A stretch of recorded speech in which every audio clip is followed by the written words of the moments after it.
to Walk the Talk with Bulbeer. Today I have with me a very young architect Niroop Reddy from NA Architects. Welcome, Niroop. Hi. Welcome to Walk the Talk. Thank you for your time. So, before we begin, I would like to know from you about you and NA Architects, the entire journey. We started NA Architects in 2002. I was passed out of university in 99, then did a couple of internships. And then 2002, we started, initially it was Niroop Associates and then it was NA Architects. And then initially we used to do a lot of high-end homes. We've been doing that now, but we started our career.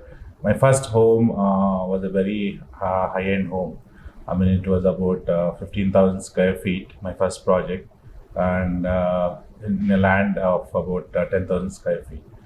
So that's where we started, and then we grew. We did a lot of high-end homes for a lot of celebrities and all. Then we grew. Say after 10 years of practice, we thought, we've been doing a lot of homes. Let's shift the focus to more high-rise buildings or some kind of other buildings like commercial, hospitals and all. So that's where we actually then started designing a lot of high-rise buildings. We designed healthcare and a lot of commercial buildings. And then we moved from here to Dubai. Then we had another office in Myanmar, which is eventually closed now. But we're still operating in India and Dubai. Lovely. So you started very young, Niroop. At 24, you did your very first project. Tell me something about that. Yeah, passed out of college about 21 and then started practice at 24. Because when I was doing my intern and then I got married and then I thought I'll start my own office. So when we started those days, I think architecture was not pretty. As an architect, you are not very well respected also because those days architect was like any other engineer. So people never used to recognize architect as a good profession when we started. There were few architects, but still it was not that as we have today because and there was no many platforms also for architects to showcase their work or talk about their work and all. So when we started 24, my first project, as I said, I had a very big high-end bungalow. And then my next project was official residence for Chief Minister of Andhra Pradesh. Wow. Which was actually my turning point because that house was about 40,000 square feet. Okay. And then we had an office next to it, which is about 24,000 square feet. And it was an official residence. So whoever becomes Chief Minister of Andhra Pradesh would reside there. So we did that at an young age, and I was dealing with Chief Minister himself, late Rashid Garu, and then a couple of IAS officers and this thing. And at that age, it was too much for me. And a great experience. Great experience.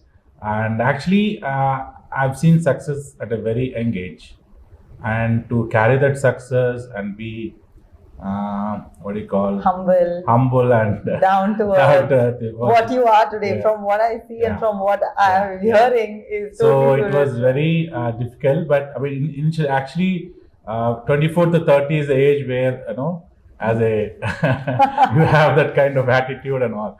And being successful, it was difficult, but we tried to manage, and that actually helped to grow in the practice. Lovely. Absolutely. I think humbleness always helps us, to stay focused and grow with consistency.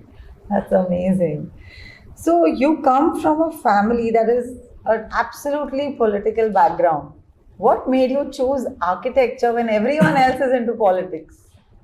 Actually, to tell you very frankly, it was my dad's thought. I never knew what was architecture.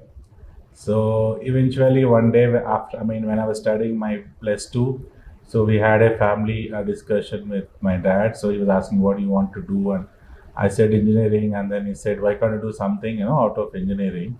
And I said, okay, I didn't know architecture was existing those days. So then he only found, and he wanted me to stay in India because those days when you actually study engineering like computer science, electronics, most of the people used to shift to US for jobs and all that. So basically, he wanted me to be in India. Then he found architecture is course where he study. He cannot actually How sweet. get good jobs abroad. So then he said architecture, and then so when we're talking with the college special officer, like, even the special officer was warning, this is 5 year course, and no, it has a lot of hard work. He said, no, my son has, he can do art from childhood. He used to do his own greeting cards and send us for the festivities and all. So that's how it started. And from the beginning, he didn't wanted me to come into, because the whole family was into politics, and already there were so many people trying for each other. I mean, to get the seat. So he didn't want me to be part of that family thing. So from day one, even my holidays, most of the time he used to make me spend outside my native place. Okay. So he used to actually send me to my mom's place or some other place where he didn't want this politics to be into my head. Lovely. Great. Your dad is, I think he must be really happy today Yeah. as to whatever you have achieved. I mean, his foresight was amazing. I must say that. With so many projects in the luxury segment, what is your idea of luxury in design, and how would you think it's perceived? Yeah, luxury. See, the terminology luxury itself is a kind of very. I mean, it can be anything, because see, it's how you perceive things or a want you have. Suppose you are moving from a 3 bedroom to a 4 bedroom. It's luxury for you. And then, so in design wise, also same thing. Suppose, see, luxury is not actually with kind of rich materials or expensive materials. I would say it's the experience you give the person or a client or whoever it is in his own space. Suppose we are sitting in a double height drawing room. It's a luxury. So to have a height, and then say in Mumbai, to have a good house, they say even 10,000, say not even 10,000, 5,000, 6,000 square feet is a luxury. So luxury is actually, it's not kind of, I mean, when we talk luxury, it's not the luxury car. People talk, I mean, anything expensive, people talk luxury. For me, in design is the kind of experience I give to people, something different. I mean, what they want actually, they've been living and what they want to shift. What is the next shift? I feel that's luxury for me. A city you would love to design in? Initially, I've been looking to design more homes in Mumbai. I think that's one place I have not designed. I think I've designed in Delhi, I've designed in Raipur, Jaipur, most of the cities, but I haven't got a chance still to design in Mumbai. Okay. Hopefully, some good high-end home I would like to design in Mumbai. Lovely. And what about internationally? So we started our when I was when we were successful, say after 15 years of practice, we were just thinking, okay, can we move out of Hyderabad, somewhere, maybe Delhi, maybe Mumbai, have another office. Then suddenly one day I myself thought, okay, why not go to Dubai? It's actually place for buildings. I mean, infrastructure and buildings. Dubai is worldwide known. So then suddenly I went to Dubai. Went there, came to know the laws, regulations of practices. Then I actually traveled about 21 times to Dubai to get my license. Oh. So I eventually, after 1 year, I got my engineering license. There they call it engineering license. So it's on the same name, NA Architects Engineering Consultancy. And then we have been in Dubai for almost now last 9 years. And we have designed a lot of buildings. We have just gone there to prove say as an architect, you want to prove yourself, and Dubai, the world is watching. So we want our presence to be in Dubai. Maybe we're doing some iconic, maybe still not to my satisfaction, but one day, maybe in the near future, 4 or 5 years, you will see some iconic building of ours. I'm sure, and wishing you all the best for that. So take us through a memory you have from any of your completed projects or something you're working on currently. See, when I was designing when the chief minister came for a construction meeting at the site, so then he just asked, "Who is this boy?" Then the IAS officer told, "He is the architect." And he said, "Who is your boss?" So I said, sir, I don't have any boss. I'm the principal architect. So, oh, in this age you are designing. So that was one of those moments which I can never forget. Yeah. They really motivated you, Yeah, motivated, encouraged and he you. couldn't believe that I was designing that such a large place, and that it was very kind of even for the government, it was one of those kind of buildings. It's a very functional building related to chief minister and also always it has security, it has everything. I mean, it has a lot of functionality to go in. But he was also chief minister himself was surprised. I was designing it.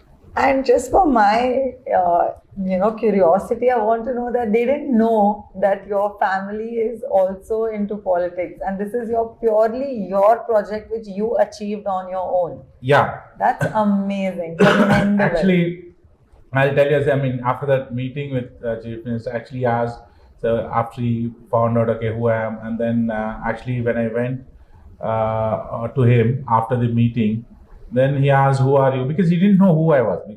My family was also politically good. So he didn't, and my father was his classmate and very close to him. Oh. But he never knew I was son of so and so. So I just got, I mean, out of my credibility and my hard work. It was a competition project, by the way. I mean, it was not awarded just like that. So 5-6 architects, we competed for the project. And then when we talked after the meeting, when I went and met him and I was talking about this, then he realized, okay, I was so and so, and I said, very good. And then he used to tell a lot of people when a lot of international guests used to come, he used to always tell, this was designed by my friend's son. So proudly used to say. How sweet. That's amazing. That's really worked very well for you. Yeah, that was my first major project, which actually, gave us a lot of limelight, and then from there we never stopped. That's amazing. Yeah. God bless. So a message to all who are inspired by you and look up to you. What would you like to So I always say a lot of youngsters, architecture is not only design. So it needs a lot of patience. It needs a lot of patience and dedication. So I've seen a lot of young architects with good design sense, but not being actually. The career does not last long. It's all because you have to have patience, dedication, and another. See, as an architect, you are your CEO, you are your MD, you are your everything. You are your Correct. HR, you are in marketing when you start. So you have to actually manage the client, manage the financial fund, manage the design, then timely delivery of sites. So it's not easy. I mean, Correct. Okay, people talk. We may have multiple people to do it, but end of the day, it is the architect who actually holds responsible for all this. Correct. Absolutely. Yeah. So please tell me something about Ace Tech. What do you have to tell us about it? I think my first Ace Tech was about 10 years back. I'm not sure. I think 10, 11 years back in Bangalore. Okay. So I was a judge for the stalls, and that was my first Ace Tech exhibition. And from then I've been almost, I think I just missed one or two, but I've been regularly visiting Ace Tech. And it's a good platform for building materials, and it's actually a nice B2B solution. I mean, B2B, use a lot of B2B solution, and always every time I think a lot of new innovative materials are being exhibited, which is good. I mean, a lot of people actually wait for Ace Tech to happen every year, to find some new innovative materials or something new in the industry. That's great. Thank you so much. Thank you. For your time. I really appreciate it. I hope you enjoyed the walk the talk this morning. Thank you so much. Thank you everyone for watching.